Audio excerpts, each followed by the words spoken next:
Hey, what's up guys? How are you? I hope all of you are fine. So as you know, आज हम reasoning का batch जो है वो start करने जा रहे हैं। आज हमारी क्लास सिर्फ और सिर्फ इंट्रोडक्शन के ऊपर रहेगी, ताकि आपको हम आज की क्लास में ये बता सकें कि रीजनिंग की क्लास के अंदर हम कौन कौन से टॉपिक जो हैं वो पढ़ने वाले हैं।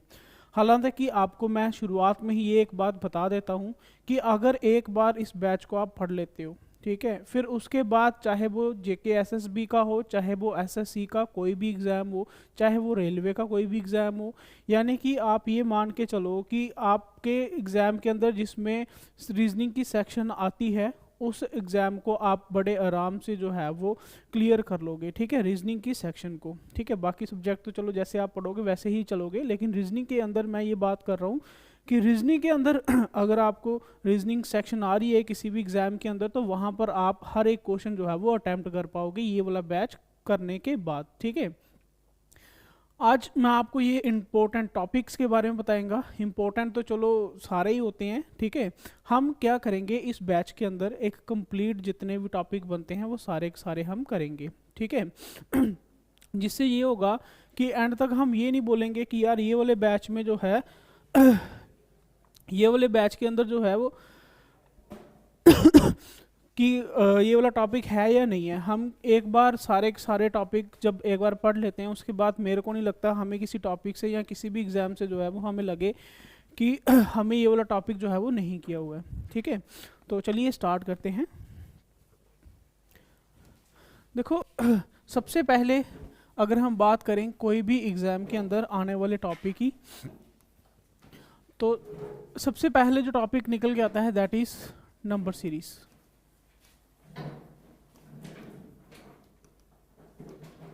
ठीक है, बात करें हम नंबर सीरीज़ की, तो फॉर एग्ज़ाम्पल कोई एक सीरीज़ होती है, जैसे मैं बोलूँ कि 2, 4, 6, उसके बाद 8 और उसके बाद आगे वाला जो नंबर है वो क्या होगा। इस तरह के हम सीरीज़ के अंदर डालते हैं। तो ये इस तरह के क्वेश्चन जो है वो हम नंबर सीरीज़ के अंदर रखते हैं। अब ज़रूरी नहीं है सिर्फ सीरीज़ ही करेंगे, एक बार जब हम नंबर सीरीज़ कंप्लीट कर लेंगे तो नंबर सीरीज़ के अंदर हम एक क्लासिफिकेशन जो कि नंबर के रिलेटेड रहने वाला है, नंबर क्लासिफिकेशन आप बोल सकते हो, ठीक है। इसके साथ साथ नंबर एनालॉजी भी साथ में कर लेंगे, ठीक है। उसके बाद classification, number analogy, number series भी हो जाएगी, ठीक है। तो ये 2-3 टॉपिक जो है वो सिर्फ और सिर्फ नंबर सीरीज़ के अंदर हो जाएंगे। एक सिमिलर सेट एनालॉजी होती है, ठीक है। सिमिलर सेट एनालॉजी जो कि आजकल के SSC के पेपर में जो है वो हर बार जो है वो एनालॉजी को छोड़कर सिमिलर सेट वाली एनालॉजी जो है वो डालता है। तो नंबर सीरीज़ के अंदर जो है वो तीनों के तीनों टॉपिक जो है वो आपको करा दिए जाएंगे। नंबर सीरीज़ तो करनी है, उसके साथ साथ ये 3 टॉपिक जो हैं वो अलग से जो है वो हो जाएंगे, ठीक है। अब जब ये वाला टॉपिक अगर आप पढ़ लेते हो तो उसके बाद मेरे को नहीं लगता अगर कोई नंबर के रिलेटेड कोई क्वेश्चन आता है तो आपसे कोई छूटेगा, ठीक है। बिल्कुल डिटेल में चलेंगे। उसके बाद बारी आती है कोडिंग डिकोडिंग की।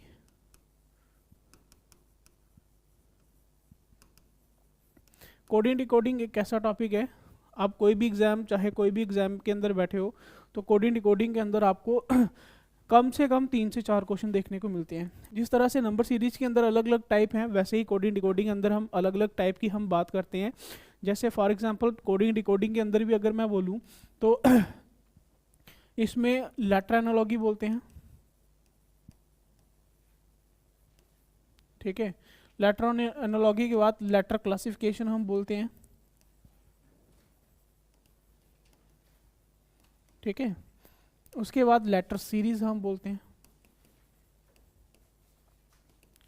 अब देखो, कोडिंग डिकोडिंग के अंदर कोडिंग डिकोडिंग का जो मेन टॉपिक है, जो एक खुद में बहुत बड़ा टॉपिक है, ठीक है, वो तो आता ही आता है, लेकिन इसके साथ साथ जो है वो हमें 3 और टॉपिक जो है वो दे के जाता है। अगर हम कोडिंग डिकोडिंग को कंप्लीट पढ़ लेते हैं, उसके बाद लेटर एनालॉजी भी बड़े आराम से निकाल लेते हैं, लेटर क्लासिफिकेशन भी बड़े आराम से निकाल लेते हैं, और लेटर सीरीज भी जो है वो हम बड़े आराम से निकाल सकते हैं, ठीक है। अब आप ये मान के चलोगे कि कोई भी अगर आप एग्ज़ाम के अंदर बैठे हो तो उसके अंदर ये दोनों टॉपिक जो हैं, ज़्यादा नहीं मैं कहता, लेकिन 30 to 40% जो है वो ये दोनों टॉपिक ही कवर कर लेते हैं, ठीक है। 30 to 40% का मतलब ये है कि अगर 10 क्वेश्चन की रीजनिंग आ रही है तो 10 के अंदर 3 से 4 नंबर जो है वो ईजिली से आ जाते हैं। और अगर मैं बोलूँ 20 नंबर की है तो भाई 6 से 7 क्वेश्चन जो है वो बड़े आराम से जो है वो इन दोनों टॉपिक के ऊपर बन जाते हैं। ठीक है, अब ये आप खुद प्रैक्टिस भी कर सकते हो, बाय प्रूफ चेक भी कर सकते हो। कोई भी प्रीवियस ईयर के एग्जाम उठा के देख लो, चाहे वो JKSSB का हो, चाहे वो SSC का हो, किसी भी एग्जाम को हो, तो उसमें आप देखोगे कि ये दोनों टॉपिक जितने भी मैंने आपको बताए हैं कि दोनों टॉपिक के अंदर कौन कौन से टॉपिक हैं, ये वाले दोनों टॉपिक के अंदर कौन कौन से टॉपिक हैं, तो उसके अंदर जो हैं कितने क्वेश्चन बन रहे हैं वो आप खुद चेक कर सकते हो। ठीक है, ये हमारा खुद का एक्सपीरियंस है, हर एक एग्जाम में जो है वो इतने क्वेश्चन तो बड़े आराम से बन जाते हैं। ठीक है, जब ये 2 टॉपिक कर लेते हो, उसके बाद वाले बाकी के टॉपिक जो इम्पोर्टेंट है, एक आता है आपका ब्लड रिलेशन।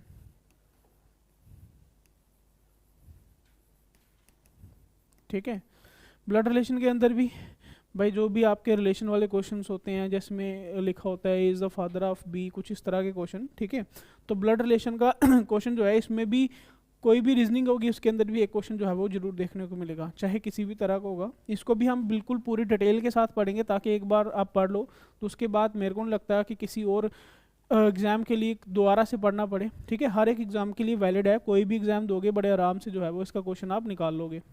ब्लड रिलेशन के बाद और कोई टॉपिक जो इम्पोर्टेंट है वो है आपका मैथमेटिकल ऑपरेशंस। मैथमेटिकल ऑपरेशंस बोल सकते हो, इंटरचेंजिंग ऑफ साइन बोल सकते हो। ठीक है, अलग अलग बोलते हैं, लेकिन जब क्वेश्चन आप देखोगे, आप भी देखोगे कि हर एक एग्जाम में जो है इसका भी एक आधा क्वेश्चन जो है वो जरूर देखने को मिलता है। ठीक है, तो पहले नंबर पे ये हो गया। ठीक है, उसके बाद 2 नंबर पे ये हो गया, 3 नंबर पे ये, 4 टॉपिक हो गए। ठीक है, 4 टॉपिक कंप्लीट होने के बाद एटलीस्ट ज़्यादा नहीं मैं कहता तो 50% का सिलेबस जो है हम बोलते हैं कि कवर हो जाएगा। ठीक है, हर एक एग्ज़ाम में नहीं, कुछ गिने चुने एग्ज़ाम के लिए, क्योंकि हो सकता है कभी कभी इसकी सीरीज क्वेश्चन कम आ जाए, इसमें ज़्यादा आ जाए, बाकी इनमें से कम आए, हो सकता है बाकी वाले टॉपिक जो दिए हैं उसमें से ज़्यादा आ जाएँ। ठीक है, लेकिन ये जो 4 टॉपिक जिसको हम बोल रहे हैं, ये सबसे इंपॉर्टेंट टॉपिक हैं, हर एक एग्ज़ाम में ज़्यादा वेटेज जो है वो इन्हीं की रहती है। अब ये क्वेश्चन करने के बाद 5वें नंबर जो आता है, ठीक है, आगे जो है हो सकता है कुछ टॉपिक जो है कुछ और एग्जाम के लिए हो, कुछ टॉपिक जो है वो और एग्जाम के लिए हो। ठीक है, उसके बाद जो इंपॉर्टेंट है पढ़ने वाला वो है सबसे पहले नंबर पर डाइस।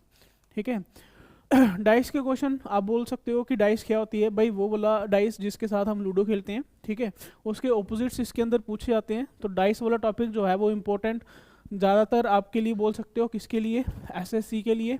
ठीक है, SSC के लिए और रेलवे के लिए। ठीक है, इन दोनों एग्जाम में ये भरपूर क्वेश्चन आते हैं। SSC में तो एक क्वेश्चन पक्का देखने को मिलेगा, रेलवे में एक से ज़्यादा भी आता है। ठीक है, क्योंकि इसके अंदर रीजनिंग की जो वेटेज है वो थोड़ी सी ज़्यादा रहती है। उसके बाद डाइस के बाद और कौन सा टॉपिक है, तो उसको हम बोलेंगे डायरेक्शन। ठीक है, डायरेक्शन का टॉपिक जो है वो हम करेंगे। डायरेक्शन के बाद आपका आ जाएगा लॉजिकल रीजनिंग। लॉजिकल रीजनिंग के अंदर बड़े सारे टॉपिक आते हैं। ठीक है, लेकिन ये है कि हम सभी को डिटेल में अलग सेपरेटली पढ़ेंगे। जैसे लॉजिकल रीजनिंग के अंदर वेन डायग्राम भी अलग से आती है। ठीक है, डिक्शनरी वाले क्वेश्चन अलग से आते हैं। ठीक है, और लॉजिकल से एक और क्वेश्चन आता है जिसमें एक बड़ा सा वर्ड दे जाता है और उसमें से 4 ऑप्शन से पूछे जाता है कौन सा इससे बन रहा है या कौन सा नहीं बन रहा है, तो ये भी लॉजिकल रीजनिंग के अंदर रहता है। ठीक है, लॉजिकल रीजनिंग के अंदर ही आपकी जो है, यहाँ पर लिखवा देता हूँ मैं, लॉजिकल रीजनिंग के अंदर बड़े सारे टॉपिक हैं, तो इसी के आगे नीचे चलते जाएंगे। ठीक है, तो जो कुछ बता दी, इसके बाद जो है एक और इम्पोर्टेंट टॉपिक है, दैट इज़ जिसको हम सिलोलिज्म बोलते हैं। ठीक है, सिलोलिज्म भी हम जो है वो हम मान सकते हैं कि इसके अंदर जो है वो रखेंगे ज़्यादा बेटर रहेगा, क्योंकि इसके अंदर सिलोलिज्म के जो क्वेश्चन है वो भी हर एक एग्जाम में एक क्वेश्चन जो है वो देखने को जरूर मिलता है। सिलोलिज्म के क्वेश्चन जो हैं वो किस तरह के होते हैं, जैसे कि कुछ स्टेटमेंट दी होगी, उसके आगे कुछ कंक्लूजन दिए होंगे, हमें ये चेक करना होता है कि जो कंक्लूजन है वो स्टेटमेंट के ऊपर फॉलो कर रही है या नहीं कर रही है। ठीक है, तो सिलोलिज्म के क्वेश्चन हो जाते हैं। उसके बाद बात करें सिलोलिज्म के बाद जो इम्पोर्टेंट है आपके लिए पढ़ने के लिए वो है रैंकिंग। ठीक है, रैंकिंग एंड सीटिंग अरेंजमेंट।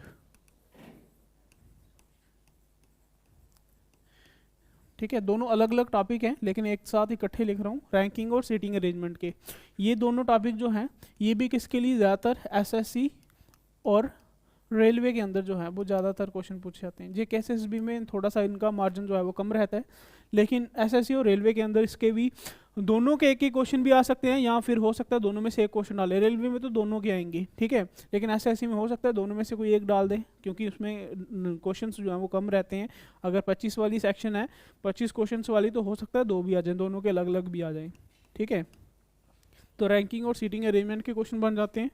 उसके बाद रैंकिंग और सीटिंग अरेंजमेंट के बाद और कोई टॉपिक जो आता है उसका नाम है आपका जैसे कि लॉजिकल रीजनिंग के अंदर मैंने और भी टॉपिक बोले थे, that is statement and assumptions होती है, ठीक है। स्टेटमेंट एंड आर्ग्यूमेंट्स होती हैं, ठीक है। स्टेटमेंट एंड एजम्पशन होती है, स्टेटमेंट एंड आर्ग्यूमेंट्स होते हैं, ठीक है। उसके बाद स्टेटमेंट के अलावा इसके बाद असर्शन और रीजंस होते हैं, ठीक है। असर्शंस एंड रीजंस होते हैं। ये वाले क्वेश्चंस जो हैं वो ज़्यादातर आपको देखने को मिलेंगे जेकेएसएसबी में या फिर रेलवे के एग्ज़ाम में, ठीक है। जब हमें लगेगा कि ये वाले टॉपिक जो है जेकेएसएसबी का कोई पेपर नज़दीक आ रहा है या रेलवे का नज़दीक आ रहा है, तो इसको भी हम जो है वो आराम से कर लेंगे। लेकिन ये है कि जो सिलेबस एक बार हम यहाँ पे आपको करवाएंगे, उसके अंदर ये सारे टॉपिक करवाएंगे, ताकि आपको किसी और एग्ज़ाम के लिए अगर आपको पढ़ना पड़े तो कहीं और से ना पढ़ना पड़े। बस आप एक बार यहाँ से पढ़ लेते हो तो उसके बाद सारे क्वेश्चन जो है वो अटैम्प्ट जो है वो हो जाएंगे, ठीक है। असर्शन और रीजंस हो जाएंगे। उसके बाद बारी आती है आपकी नॉन वर्बल रीजनिंग की, ठीक है। कितने टॉपिक हो गए? 11 टॉपिक हो गए। उसके बाद बारी आती है नॉन वर्बल रीजनिंग की।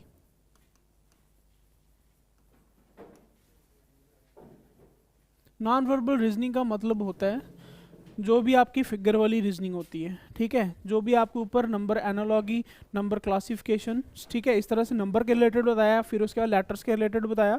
अगर वही चीज़ फिगर से आती है, फिगर्स रिलेटेड होती है, वो आपकी क्या हो जाएगी?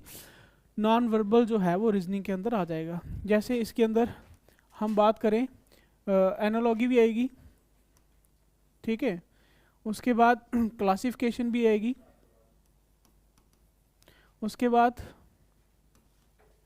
सीरीज़ भी आएगी, ठीक है। लेकिन ये तीनों कौन सी होंगी? ये तीनों होंगी फिगर्स वाली, ठीक है, जिसमें कुछ ना कुछ पिक्चर्स दिए होंगे, उसके बाद उसको पिक्चर्स के साथ कुछ लॉजिक दिए होंगे, और वो उस तरह से अगर सीरीज़ बढ़ा रही है तो सीरीज़ होगी। 4 में से 3 पिक्चर एक जैसी हैं, एक अलग है, वो क्लासिफिकेशन हो जाएगी। या फिर बोलेगा कि पहली पिक्चर और दूसरी पिक्चर में जो रिलेशन है वही आपने तीसरे के साथ लगा के चौथी निकालनी है, वो आपकी क्या हो जाएगी? एनालॉगी हो जाएगी, ठीक है। उसके बाद फिगर कंप्लीशन होती है, ठीक है। फिगर कंप्लीशन होती है या फिर फिगर हिडन होती है। एक ये टॉपिक है जिसमें आपको कोई पिक्चर दी होगी तो बोलेगा कि 4 पार्ट में से 3 पार्ट आपको जो है वो गिवन होते हैं एक पिक्चर के, ठीक है। हो सकता है यहाँ पर कुछ पार्ट और ये वाला जो है वो मिस कर दिया हो, और बोलेगा कि 4 ऑप्शन में से कौन सा इसको फिल करेंगे तो फिगर आपकी कंप्लीट हो जाएगी। या कोई एक पूरी कंप्लीट फिगर दी होगी, उसमें से बोलेगा कि 4 ऑप्शन में से कौन सी जो है वो इस फिगर का पार्ट है, वो फिगर हिडन वाला क्वेश्चन हो जाएगा। उसके बाद मिरर इमेज जो है वो भी इसी का पार्ट है, ठीक है। फिर उसके बाद आपका एक और टॉपिक आता है, दैट इज फिगर काउंटिंग।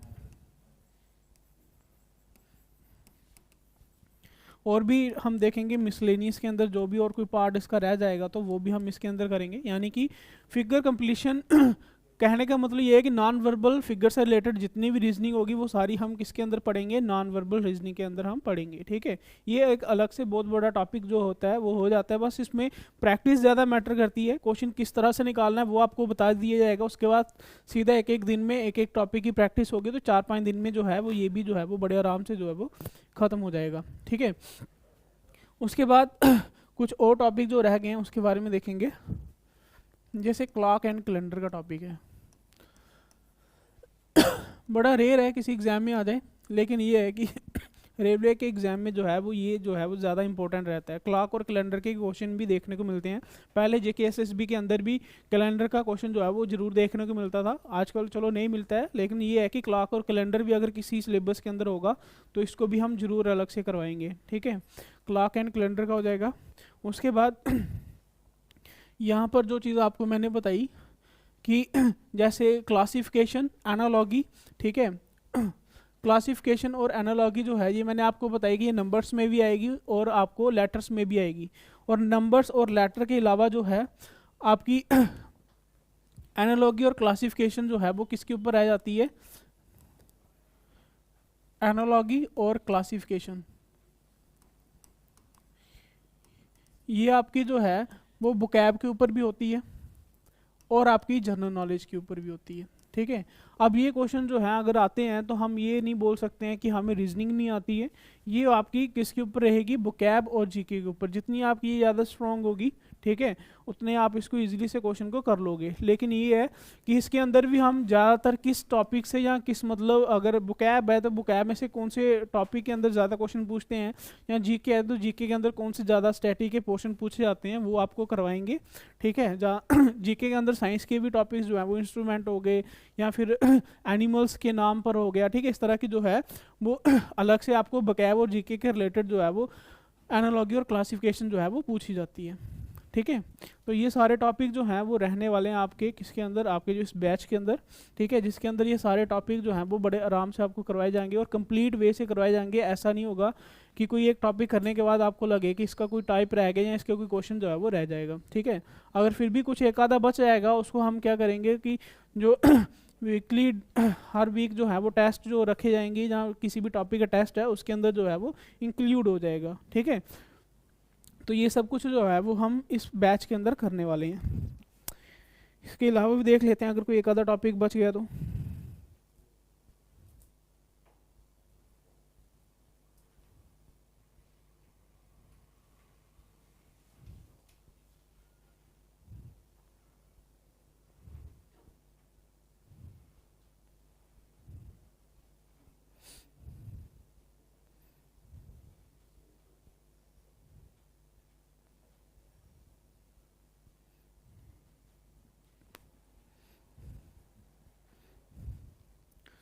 नहीं, ज़्यादातर एग्ज़ाम के लिए आपका इतना ही जो है वो सफिशेंट है। ठीक है, एक आधा अगर कोई मिसलेनियस में होगा, जैसे अगर हम बोलें कि एज के रिलेटेड क्वेश्चन है, ठीक है, जिसको हम अर्थमेटिक प्रॉब्लम्स के अंदर मानते हैं। ठीक है, अर्थमेटिक प्रॉब्लम्स के लिए जिसको हम बोलते हैं, ठीक है, या हम बोल सकते हैं मैथमेटिकल रीजनिंग के अंदर आता है। ठीक है, या अर्थमेटिक प्रॉब्लम्स के अंदर रखते हैं। ठीक है, इसके अंदर क्या होता है कि जो भी आपने रीजनिंग मैथ के अंदर जो है वो आपने टॉपिक पढ़े होते हैं उसके रिलेटेड अगर कुछ बेसिक सा क्वेश्चन रीजनिंग के अंदर पूछ लिया जाता है तो उसको हम अर्थमेटिक प्रॉब्लम्स के अंदर रखते हैं। जिसके लिए फॉर एग्जांपल अगर मैं बोलूँ कि रेशियो वाले क्वेश्चन किसी एज के अंदर आ गए, ठीक है, एज वाले अलग से क्वेश्चन आ गए, या फिर कुछ और कैलकुलेशन बेस्ड क्वेश्चन जो हैं वो अगर रीजनिंग के अंदर आते हैं तो उसको हम क्या बोलते हैं, अर्थमेटिक प्रॉब्लम्स के अंदर रखते हैं। ठीक है, इसके अंदर भी जितने मिसलेनियस में क्वेश्चन बनेंगे वो सारे के सारे जो हैं वो आपको करवा दिए जाएंगे। ठीक है, तो ये सब कुछ जो है वो रीजनिंग कंप्लीट रीजनिंग के अंदर रहने वाला है। ये पढ़ने के बाद मेरे को नहीं लगता है कि अगर कोई एग्जाम के लिए सिलेबस आ रहा है तो आपको लगे कि नहीं यार ये वाला टॉपिक जो है वो नहीं किया है।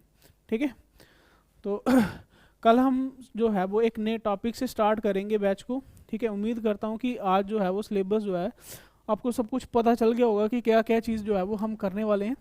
ठीक है, कल का टॉपिक जो हमारा रहेगा वो मैथमेटिकल ऑपरेशंस के ऊपर रहेगा। ठीक है, यहाँ से हम स्टार्ट करेंगे। ठीक है, ताकि आपकी थोड़ी थोड़ी कैलकुलेशन जो है वो भी इम्प्रूव होती जाए। ठीक है, उसके बाद जो मेरे को लगेगा कि ये पहले टॉपिक करना चाहिए इसको बाद में करना चाहिए उस हिसाब से चलेंगे। लेकिन ये होगा कि बैच के एंड तक जो है वो कोई भी टॉपिक आपका जो है वो छूटने वाला नहीं होगा, हर एक टॉपिक जो है वो हमने कर लिया होगा। ठीक है, तो इसी के साथ आज की क्लास को हम इधर ही रोकते हैं। कल मिलते हैं आपको एक नए लेक्चर के साथ। तब तक के लिए bye bye, take care and God bless you.